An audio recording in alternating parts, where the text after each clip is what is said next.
Egunon guztioi, lehen eta lehenik eskerrak eman nahi dizkizuet, prentxari, beti gurekin egoteagatik, eskerrik asko.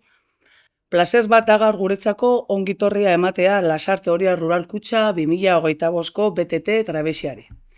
Batzuk galdetuko esate zer da BTT, ez? Bada, bizikleta todoterreno. Eta gure kirol egutegian erreferentziako ekitaldi bat da, eta ez bakarrikan Lasarte Orian, eskualdean ere bai. Kirol arloan beti esaten digu kirola osasuna dela, eta proba hau adibide oso ona da. Areketa fisiko bat da, naturaleko kolotuta dago, gainditzeko pertsonala da, eta nola ez, harremanak egiteko tresna bikaina. Horregaitikan eskerrak eman dizuegu BTT posible egin dituzuten guztiei. Antolatzaileak, babesleei, voluntarioei, udal zerbitzuei, eta nola ez, egun horretan parte hartzen duzuten eta hurbiltzen zareten guztioi. Horregaitikan, amenematzen zaituztet igande honetan, Lasarte Orian ekitaldi ikaragarri honetara parte hartzea. Eta pixkat gutxiago daukat esateko, gauz bat oso garrantzitsua, irabaztea ez dela garrantzitsuena. Egun horretan ondo pasatzea eta errespetatuz gozatzea da gure helburua.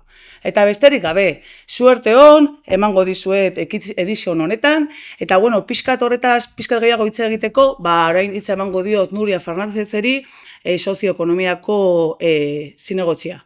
Eskerrik asko guztioi eta bete bezala gora kirola. Aurrera, Nuria. Eskerrik asko Goizalde.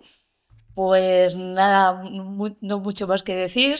Muchas gracias a la BTT por organizar un año más esta actividad.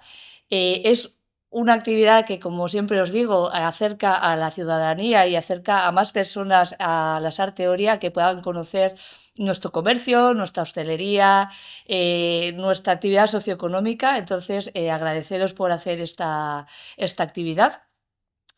Animar a la gente que venga y que participe y que conozca nuestra hostelería y nuestro comercio.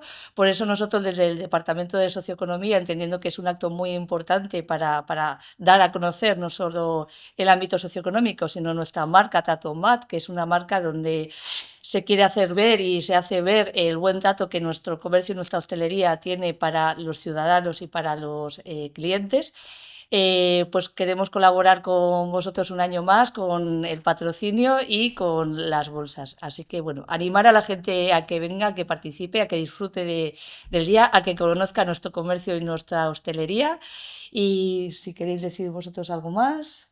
Bai, saiatu ze partetik, esatia beste urte bat hemen gaudela, gogo handikin, eta espero dula errekorridua gustatzea jendeai, eta esan duzuten bezala, ez dala lasterketa bat, da trabesia da, eta jendia disfrutatzeko, eta ondo pasatzeko eguna dela, eta guretzako festa da, bizikletako festa da, eta espero dezagun danak ondo pasatzea. Para terminar, por parte de Rural Kutxa, pues también decir que es un verdadero placer poder poner nuestro granito de arena para que entre Sayatus y todos los voluntarios, ayuntamiento y pues todo lo que es el pueblo de Lasarte se puede organizar un evento deportivo como este, ¿no? Que al final todos los años deja un pozo muy positivo.